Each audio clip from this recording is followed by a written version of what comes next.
Producida la separación entre la escuela junguiana y la freudiana, Jung trató de eliminar de su método los conceptos de Freud y reemplazarlos con otros nuevos. La teoría junguiana de los sueños cambió.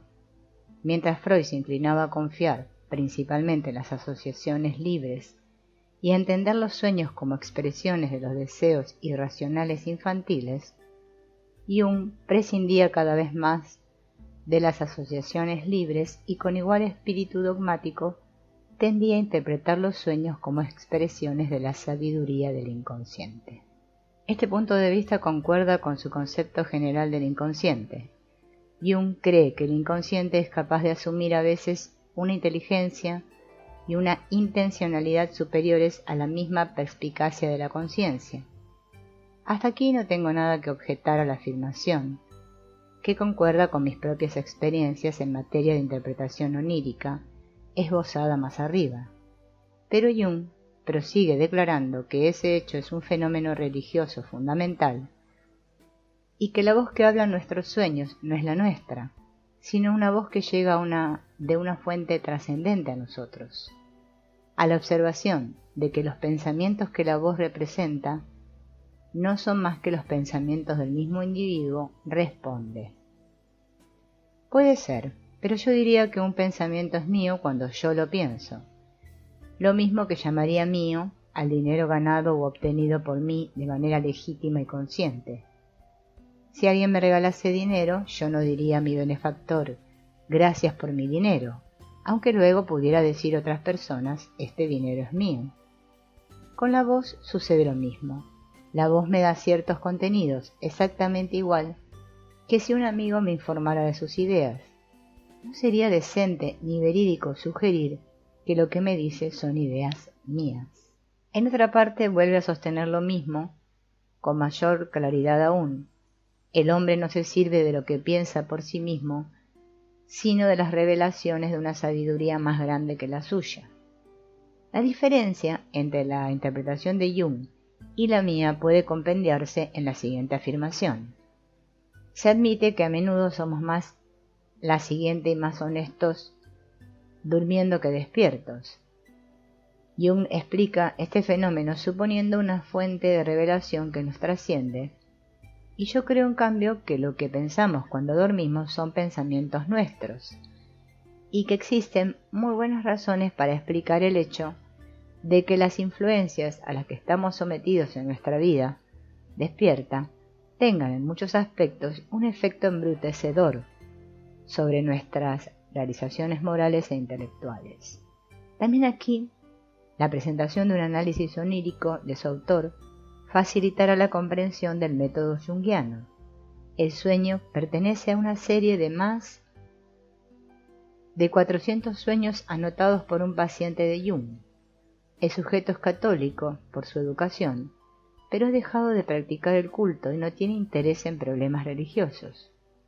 El siguiente es uno de sus sueños. Hay muchas casas de aspecto teatral, como con una especie de decorado escénico. Alguien nombra a Bernard Shaw. Se comenta que la obra que se va a representar se refiere a un futuro remoto. Una de las casas se distingue por un letrero en el que se lee la siguiente inscripción: esta es la Iglesia Católica Universal, es la Iglesia del Señor. Pueden pasar todos los que se sientan instrumentos del Señor. Y más abajo, en letras más pequeñas, la iglesia fue fundada por Jesús y Pablo.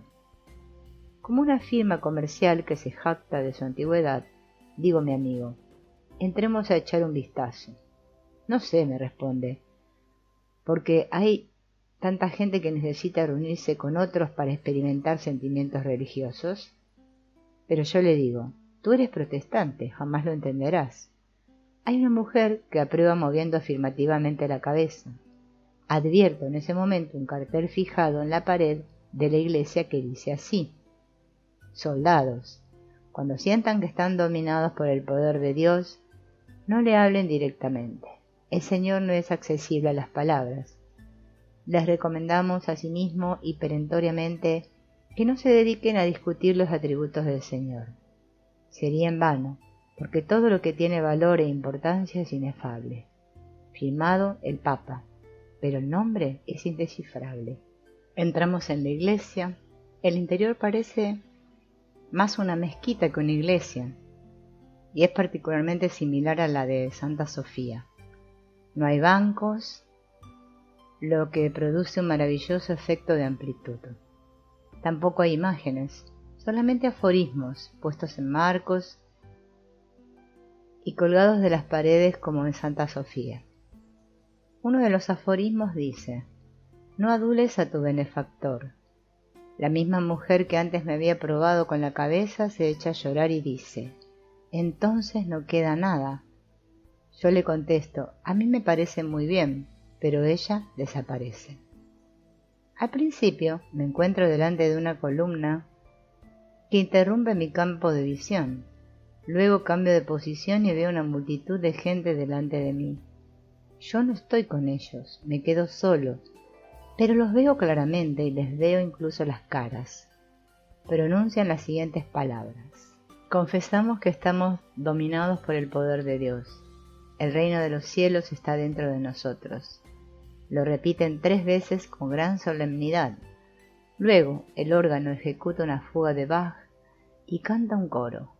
A veces solo toca la música, otras veces se repiten las siguientes palabras: todo lo demás es papel, o sea, que no produce impresión de vida. Cuando concluye la música, comienza la segunda parte de la ceremonia, a la manera de las asambleas estudiantiles, en las que después de los asuntos serios viene la parte alegre de la reunión. Hay seres humanos serenos y juiciosos. Unos pasean de un lado a otro, otros hablan juntos, se saludan. Les sirven vino del seminario episcopal y otras bebidas. Uno hace un brindis deseando a la iglesia un desarrollo favorable, y un altavoz radiofónico toca una pieza de música popular con el estribillo: Charles también entró en la danza, como si de ese modo se quisiera expresar el placer por la incorporación de nuevos miembros de la sociedad. Un sacerdote me explica: estas diversiones, en cierto modo frívolas, están oficialmente aceptadas y permitidas. Tenemos que adaptarnos un tanto a los métodos norteamericanos. Cuando hay que manejar grandes multitudes, como hacemos nosotros, es inevitable.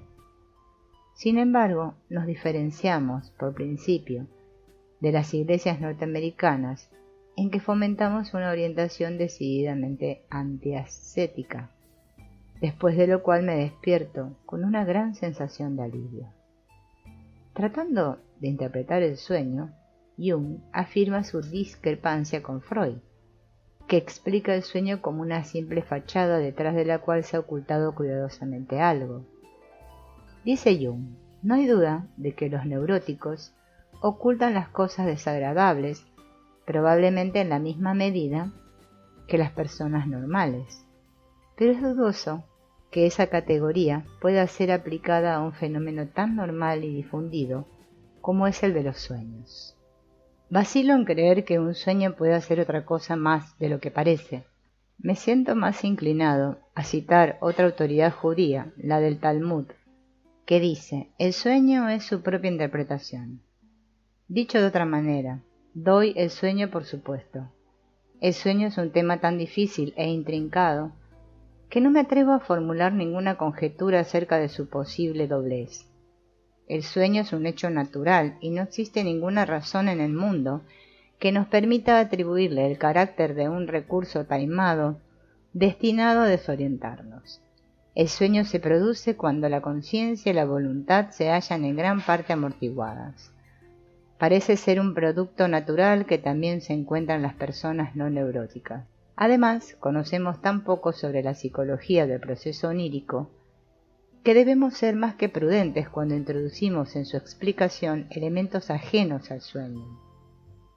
Por todas estas razones sostengo que nuestro sueño habla realmente de la religión, porque eso es lo que se propone hacer. Como el sueño es detallado y consecuente, sugiere cierta lógica y una determinada intención, o sea que está precedido de un motivo del inconsciente que encuentra su expresión directa en el contenido onírico. ¿Cómo interpreta Jung el sueño? Observa que la Iglesia Católica, aunque fuertemente recomendada, aparece unida a un extraño concepto pagano que es irreconciliable con una posición fundamentalmente cristiana, que en todo el sueño de su paciente no hay ninguna oposición al sentimiento colectivo, a la religión de conjunto y al paganismo, con la única excepción del amigo protestante que fue silenciado rápidamente. Explica a la mujer desconocida del sueño cómo la representación de un alma, que es para él la representación psíquica de la minoría de los genes femeninos existentes en un cuerpo masculino. El alma, por regla general, personifica el inconsciente y le otorga su carácter puramente desagradable e irritante. La reacción negativa del alma al sueño de la Iglesia revela que la parte femenina del sujeto, o sea, su inconsciente, disiente de su posición. Inferimos del sueño, por lo tanto, que la mentalidad inconsciente del sujeto produce un compromiso liso y llano entre el catolicismo y una joie de vivre pagana. El producto del inconsciente no es manifiestamente la expresión de un punto de vista determinado o de una opinión definida, sino más bien la exposición dramática de una acción deliberada. Quizá podría ser formulada de la siguiente manera: ¿qué me importa la religión? ¿No eres católico tú? ¿No te basta con eso? En cuanto al ascetismo, hasta la misma Iglesia tiene que adaptarse un poco. Cine, radio, colaciones espirituales. Y también un poco de vino del seminario y unos amigos divertidos. ¿Por qué no? Pero, por alguna secreta razón, la desvaída y misteriosa mujer, conocida participante de muchos sueños anteriores, parece profundamente decepcionada y se retira. Al describir a su paciente, Jung dice que lo había llevado a su consultorio una experiencia muy seria. Siendo altamente racionalista e intelectual, había descubierto que su postura espiritual y su filosofía lo dejaban completamente inerme frente a su neurosis y sus fuerzas desmoralizadoras. No encontraba en toda su visión del mundo nada que le ayudara a adquirir suficiente dominio de sí mismo. Estaba, por lo tanto, en la situación de un hombre abandonado por las convicciones y los ideales que albergara hasta poco antes. No es de ningún modo extraordinario que en esas condiciones un hombre vuelva a la religión de su infancia con la esperanza de encontrar en ella algo que le preste ayuda. No fue, sin embargo, una tentativa consciente o una resolución de revivir sus antiguas creencias religiosas. Fue solamente un sueño, es decir, una peculiar declaración producida por su inconsciente acerca de su religión.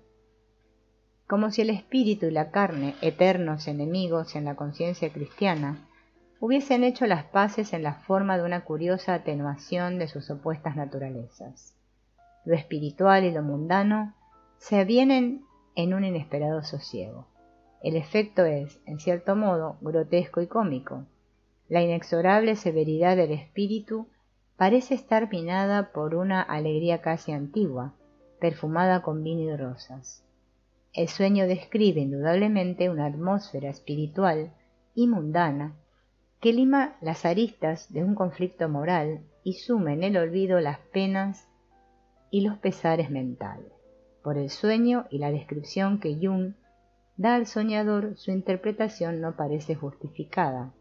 Es superficial y no toma en cuenta las fuerzas psíquicas subterráneas que han producido el sueño. En mi opinión, el sueño no es de ningún modo un compromiso liso y llano entre lo mundano y la religión, sino una amarga acusación contra la religión y al mismo tiempo un serio deseo de independencia espiritual. La Iglesia es descrita como un teatro, una empresa comercial, un ejército. El mahometismo, representado por Santa Sofía, es comparado favorablemente con la Iglesia cristiana, porque no tiene imágenes y solo cuadritos con aforismos como el que dice: no adules a tu benefactor. Este aforismo, desde luego, es una creación del sujeto con la que censura la costumbre de la Iglesia de adular a Dios. el paciente continúa burlándose de la iglesia al soñar que el servicio religioso degenera en una alegre reunión en la que se sirven bebidas y se toca música popular con un estribillo que dice: Charles también entró en la danza. Jung no parece haber reparado en que la frase Charles también entró en la danza hace referencia a su propio nombre de pila, Carl Charles, y que esa mención burlona del analista concuerda con el espíritu de rebelión contra la autoridad que prevalece en todo el sueño. El sujeto destaca este punto al hacer admitir al mismo cura que la Iglesia debe emplear métodos norteamericanos para atraer grandes concurrencias. El papel de la mujer del sueño solo se puede entender bien si se considera la tendencia rebelde, antiautoritaria de todo el sueño. El sujeto, pese a su indiferencia consciente a la religión, en un plano psíquico más profundo sigue atado a ella, o mejor dicho, al tipo autoritario de religión que le enseñaron de niño. Su neurosis es una tentativa de liberarse de la servidumbre ante autoridades irracionales. Hasta entonces no lo había logrado, creando como consecuencia sus cuadros neuróticos. En el período en que se produce el sueño, la tentativa de rebelarse, de liberarse de la dominación de las autoridades, es un rasgo psíquico dominante que hace su aparición en la vida onírica. La mujer, que probablemente simboliza a la madre, comprende que si el sujeto repudia el principio autoritario de adular a la fuerte figura del padre, el benefactor, se haría hombre y la madre lo perdería.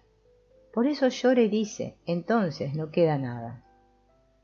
Al sujeto le preocupa indudablemente la religión, pero sin llegar, como supone Jung, a un compromiso liso y llano con ella, sino a un concepto muy claro de la diferencia que existe entre la religión autoritaria y la humanista. La religión autoritaria, sistema en el que la obediencia es la virtud básica y en la que el hombre se achica y se reduce a la impotencia, otorgando toda la fuerza y el poder a Dios, es el tipo de religión contra el que lucha el sujeto. Esta contienda es la misma que domina su vida personal, una rebelión contra cualquier clase de dominación autoritaria. Lo que propugna es la religión humanista, que pone el acento sobre la fortaleza y la bondad del hombre, y para la cual la virtud no es la obediencia, sino la realización de los poderes humanos de cada cual. La hilación del sueño lo hace evidente. El sujeto oye pronunciar a la multitud de la manera más solemne estas palabras: el reino de los cielos está dentro de nosotros, todo lo demás es papel. El sujeto ridiculizó a la Iglesia tratándola de gran organización, como las empresas comerciales o el ejército. La acusó de emplear la adulación para ganarse los favores de Dios, y ahora dice que Dios vive en nosotros y que fuera de esa experiencia todo lo demás es papel, porque no produce una viva impresión. Idéntica orientación aparece en el segundo sueño del mismo paciente, que Jung presenta en su libro Psychology and Religion. El texto del sueño es el siguiente: entro en una casa solemne, se llama la casa de la serenidad interior o autorrecogimiento. En el fondo hay muchas velas encendidas, dispuestas de manera que formen 4 puntas como una pirámide. Hay un viejo junto a la puerta de la casa. Entra gente sin hablar. Muchos permanecen inmóviles, reconcentrados. El viejo de la puerta me habla de los visitantes que acuden a la casa y me dice: cuando se van son puros. Penetro en la casa y logro concentrarme completamente. Una voz dice: lo que haces es peligroso. La religión no es un impuesto que abonas para librarte de la imagen de la mujer, porque esa imagen es indispensable. Ay de los que usan la religión para sustituir a la otra parte de la vida del alma. Están equivocados y serán malditos. La religión no es un sustituto, es la última realización, añadida a todas y cada una de las restantes actividades del alma. Con la plenitud de la vida engendrarás tu religión, y sólo entonces serás bendecido. Junto con la última frase se alcanzó a oír una música apagada, una sencilla tonada ejecutada en un órgano, que me recordó el fuego mágico de Wagner. Salgo de la casa con la visión de una montaña llameante y recibo la impresión de que un fuego que no se puede apagar debe ser un fuego sagrado. En este sueño el sujeto ya no ataca a la iglesia con la forma burlona de su sueño anterior. Formula un enunciado profundo y claro sobre la religión humanista opuesta a la religión autoritaria. Destaca sobre todo el siguiente punto: la religión no debe tratar de suprimir el amor y el sexo, la imagen de la mujer, y no debe ser un sustituto de esa parte de la vida. La religión no debe nacer de la supresión, sino de la plenitud de la vida. La última declaración del sueño, de que un fuego que no se puede apagar debe ser un fuego sagrado, se refiere, como se deduce claramente del contexto del sueño, a lo que se expresa con la imagen de la mujer, el fuego del amor y del sexo. Este sueño es interesante como ejemplo de la clase de sueños en los que la mente expresa pensamientos y juicios con una claridad y una belleza que el durmiente no ha alcanzado en su vida despierta. Pero lo he citado principalmente para ilustrar las deficiencias de la interpretación parcial y dogmática de Jung. Para Jung, el fuego inextinguible simboliza a Dios. La imagen de la mujer y el otro lado de la vida representan al inconsciente. Es verdad que el fuego simboliza frecuentemente a Dios, pero también es cierto que a menudo es un símbolo de amor y de pasión sexual. Freud probablemente habría interpretado ese sueño como la expresión no de una manifestación filosófica, sino de la satisfacción de los deseos infantiles, incestuosos del sujeto. Jung, con igual dogmatismo, ignora completamente este aspecto y solo piensa en simbolismos religiosos. Creo que la verdad no reside en ninguna de esas dos orientaciones. Al sujeto le preocupa realmente un problema religioso y filosófico, pero no separa su preocupación filosófica de su ansia de amor. Por el contrario, declara que no deben ser separados y censura a la Iglesia por su concepto del pecado. Historia de la interpretación de los sueños. Hasta la fecha se han presentado 3 caminos de acceso a la comprensión de los sueños. Primero, el punto de vista freudiano, que afirma que todos los sueños son expresiones de la naturaleza irracional y asocial del hombre.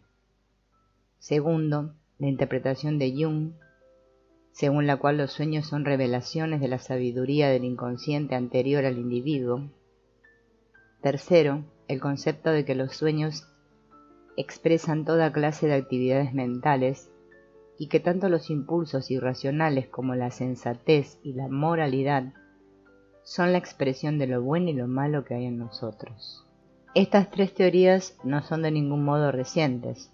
Un rápido examen de la historia de la interpretación onírica revela que la reciente controversia sobre el significado de los sueños contiene una discusión que se extiende desde hace por lo menos 3000 años. 1. Primitiva interpretación no psicológica de los sueños. La historia de la interpretación de los sueños comienza con los intentos por entender el significado de los sueños, no como un fenómeno psicológico, sino como verdaderas experiencias del alma, desprendidas del cuerpo o como voces de espíritus o fantasmas. Los achantis afirman que si un hombre sueña que mantiene relaciones sexuales con la mujer de otro hombre, le será aplicada la correspondiente pena por adulterio, porque su alma y la de la mujer han mantenido relaciones sexuales. Los papúes de Kiwai, de la Nueva Guinea británica, creen que si un hechicero logra apoderarse del alma de alguien que está durmiendo, éste ya no volverá a despertar.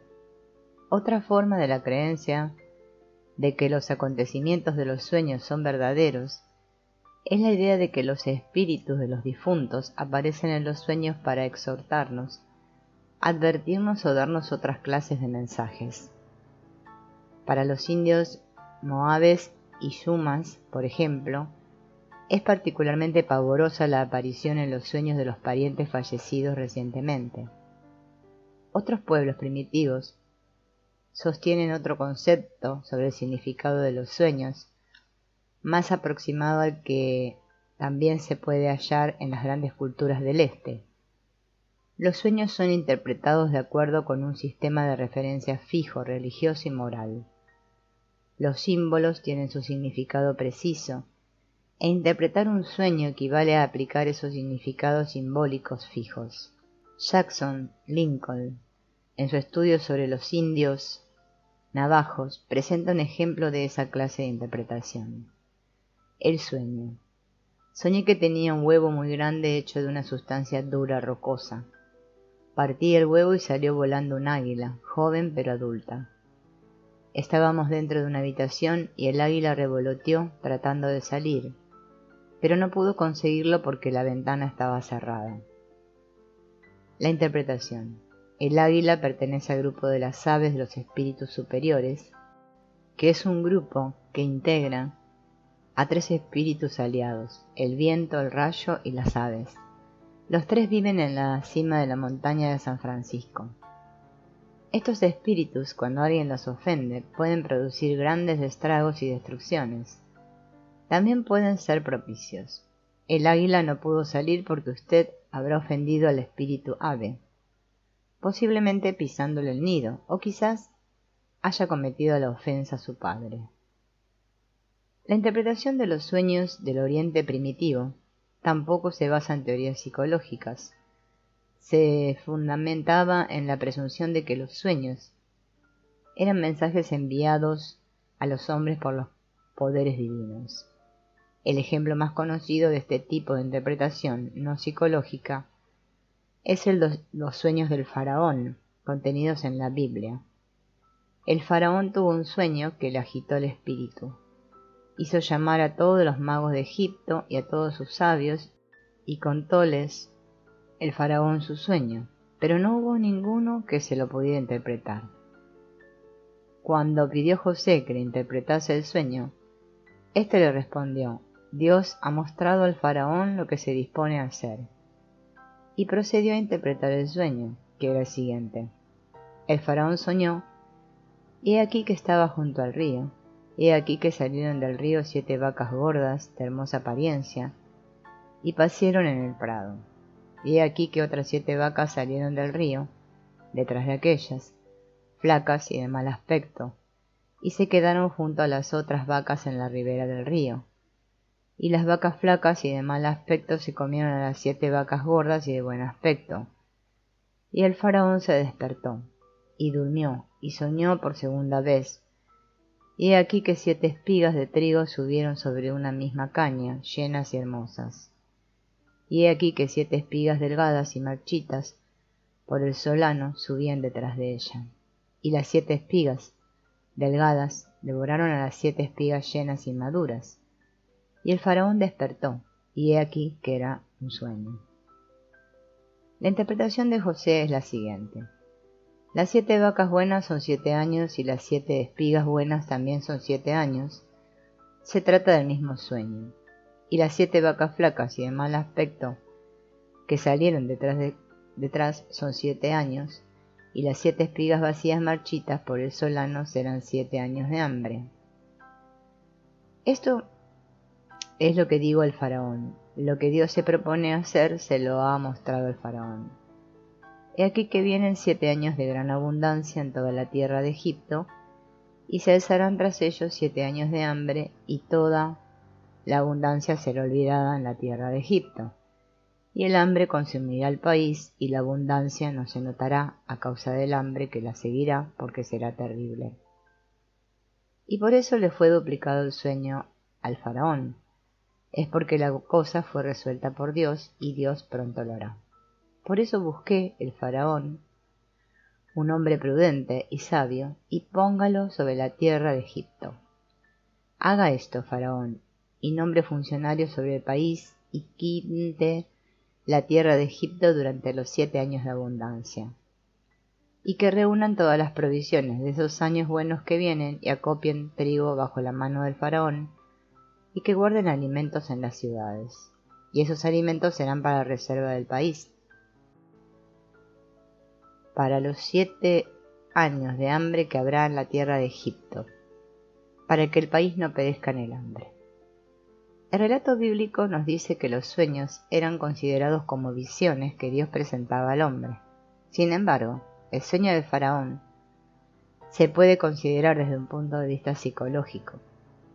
El faraón pudo haber tenido conocimiento de ciertos factores que influirían en las condiciones de fertilidad del suelo durante los 14 años subsiguientes, pero ese conocimiento intuitivo solo pudo aprovecharlo estando dormido.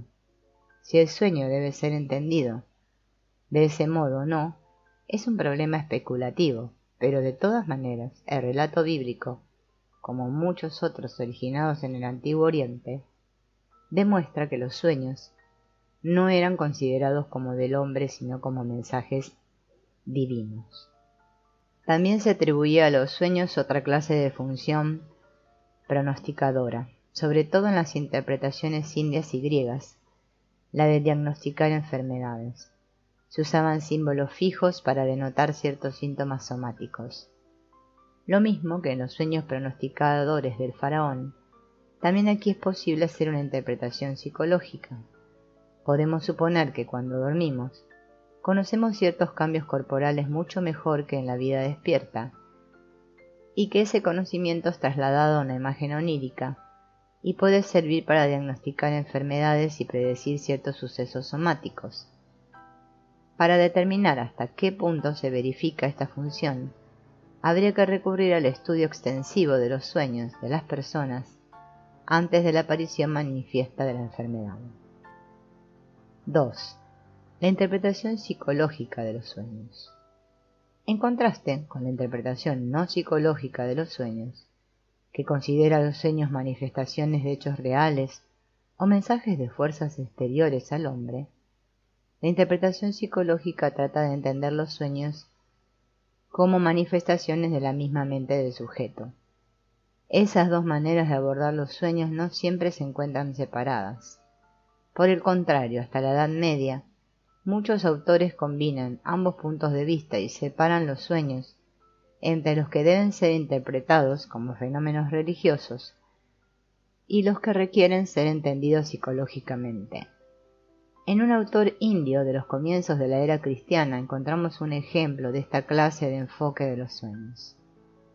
Hay 6 clases de personas que ven sueños: los hombres de temperamento borrascoso, bilioso o flemático, los que sueñan por la influencia de un dios, los que sueñan por la influencia de sus propias costumbres y los que sueñan a guisa de presagio. De todas ellas, oh rey, solo la última clase es auténtica, todas las demás son falsas. En contraste con la interpretación no psicológica en la que los sueños se explican traduciendo sus símbolos fijos dados por su contexto religioso, el autor hindú sigue el método de todas las formas psicológicas de interpretación, relacionando el sueño con las personalidades del durmiente. Sus primeras 3 categorías son en realidad una sola, porque se refieren al carácter, a las cualidades psíquicas, que tienen sus raíces en una base somática constitucionalmente dada. Señala una conexión significativa entre temperamento y el contenido onírico, conexión que atrajo muy poco la atención en la interpretación contemporánea de los sueños, aunque, como sin duda lo habrán de demostrar posteriores investigaciones, se trata de un aspecto significativo de la interpretación onírica. Para él, los sueños enviados por los dioses solo representan un tipo de sueño. Diferencia luego entre los sueños que se ven, influidos por los hábitos del sujeto, y los que representan un presagio.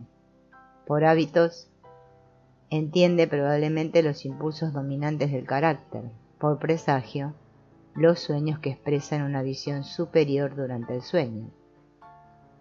Una de las manifestaciones más antiguas del concepto de que los sueños pueden expresar tanto nuestras fuerzas más irracionales como las más racionales, la encontramos en Homero.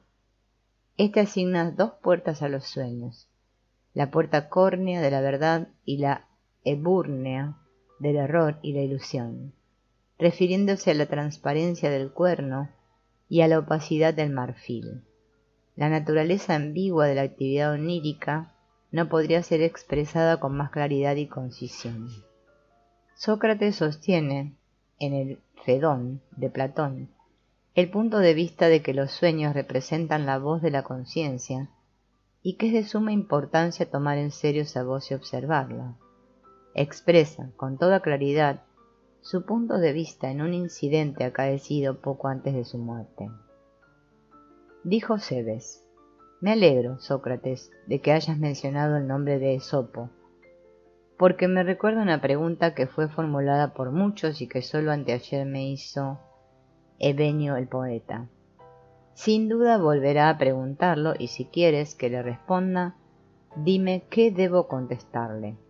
Lo que él quiere saber es por qué tú, que nunca habías escrito un solo verso, ahora estás en la cárcel, te ocupas de poner en verso las fábulas de Esopo y de componer ese himno para honrar a Apolo». «Dile, Cebes», replicó Sócrates, «lo que es la verdad, que no tuve el propósito de rivalizar con él ni con sus poemas. Bien sé que no sería tarea fácil, pero quise ver si podía expurgarme de un escrúpulo que sentía acerca del significado de ciertos sueños. En el transcurso de mi vida recibí en sueños frecuentes insinuaciones de que debía componer música. El mismo sueño me visitaba, a veces de una forma, a veces de otra, pero siempre diciéndome las mismas o casi las mismas palabras. «Haz y cultiva la música», me decía el sueño. Hasta ahora me había imaginado que tenía por objeto exhortarme y animarme al estudio de la filosofía, que fue siempre la ocupación de mi vida, y es la más noble y mejor de las músicas. El sueño me incitaba a hacer lo que ya estaba haciendo, del mismo modo que el competidor de una carrera es incitado a correr por los espectadores cuando ya está corriendo. Pero no estaba seguro, porque el sueño podía haberse referido a la música en el sentido popular de la palabra. Y estando condenado a muerte, y como el festival me daba un respiro, pensé que sería mejor para mí que satisficiera ese escrúpulo, y que obedeciendo al sueño compusiera unos cuantos versos antes de partir. Primero hice un himno para honrar al dios del festival, y luego, considerando que un poeta, si quisiera ser realmente poeta, no sólo debe juntar palabras, sino también inventar argumentos, y como yo no tengo inventiva, tomé unas fábulas de Esopo que tenía a mano y conocía. Fueron las primeras que encontré, y las puse en verso. Dile eso a Evenio, Cebes, e instalo a que esté de buen humor, y dile que lo que haría seguirme si fuera un hombre prudente y sin demora, y que es probable que hoy me vaya, porque los atenienses dicen que debo hacerlo. En completo contraste con el concepto de Sócrates, la teoría de Platón sobre los sueños es casi una anticipación de la teoría freudiana. Concibo que ciertos placeres y apetitos innecesarios son ilícitos. Todos parecen tenerlos, pero en algunas personas se hallan fiscalizados por las leyes y la razón, y los mejores deseos prevalecen sobre ellos, o son totalmente desterrados, o disminuidos y debilitados en otros. En cambio son más fuertes y más numerosos. ¿A qué apetitos te refieres? A los que están despiertos cuando se duermen el razonamiento y el poder humano rector, y no hay locura o crimen concebibles, sin exceptuar el incesto, ni cualquiera otra unión antinatural, ni el parricidio, ni la ingestión de alimentos prohibidos, que un hombre cuando se ha divorciado de la vergüenza y la sensibilidad no esté dispuesto a cometer. Es muy cierto, dijo, pero cuando el pulso de un hombre es sano y sobrio, y cuando antes de acostarse a dormir despertó sus fuerzas racionales, y las alimentó con pensamientos y problemas nobles, reconcentrándose en la meditación, después de haber consentido sus apetitos, ni mucho ni poco, lo suficiente para que se duerman, y de haber evitado que ellos o sus gozos y penas puedan estorbar los elevados principios, a los que dejan la soledad de la abstracción pura, en libertad, de contemplar y aspirar al conocimiento de lo desconocido, en el pasado, en el presente o el futuro, cuando aquietó, repito, los elementos coléricos, en caso de que tuviera un encono con alguien, digo que, después de haber apaciguado los dos principios irracionales, cuando despierta el tercero, que es la razón, antes de entregarse al reposo, entonces, como tú sabes, se acerca mucho a la verdad, y es menos posible que sea juguete de visiones fantásticas e ilegales. Estoy completamente de acuerdo. Al decirlo hice una digresión, pero el punto que deseo destacar es que en todos nosotros, hasta en los buenos, existe una naturaleza bestial, ilícita, que nos atisba en el sueño. Hazme el favor, considera si no tengo razón, y estarás de acuerdo conmigo. Sí, estoy de acuerdo. Platón, como Freud, considera a los sueños como expresión de nuestra parte de animal irracional, pero hace una salvedad que restringe esta interpretación a un límite determinado. Afirma que si un hombre se duerme en un estado de tranquilidad y de paz interior, sus sueños serán menos irracionales. Este concepto, sin embargo, no debe confundirse con la interpretación dualista, que sostiene que los sueños expresan tanto nuestra naturaleza irracional como la racional.